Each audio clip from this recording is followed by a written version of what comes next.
Good morning समस्त प्रणाम जय जगन्नाथ। आज आम कुपुंडी ग्राम में गोटे बहुत सुंदर आविष्कार होती केवल जड़े मात्र व्यक्ति द्वारा संभव होती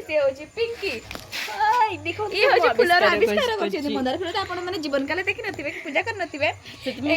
आज आम कर जानछन ना कोन डांगर आमे किछि मतामत ना बाई फूल विषय रे देख प्रभु कहतु या आपण कते कोन प्रस्तुति कर हाँ हाँ ये कौन गोटे फूलटा मु पाइली तो रास्ता रे पड़ती रास्ता रे थिला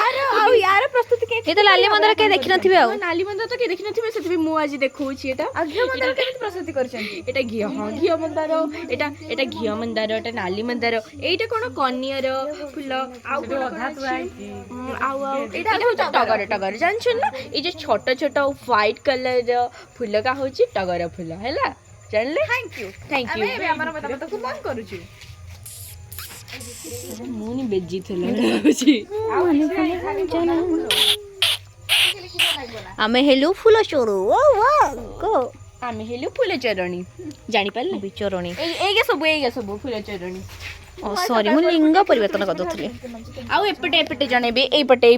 देखंतु एपटे मेन फूल चरणी करिवना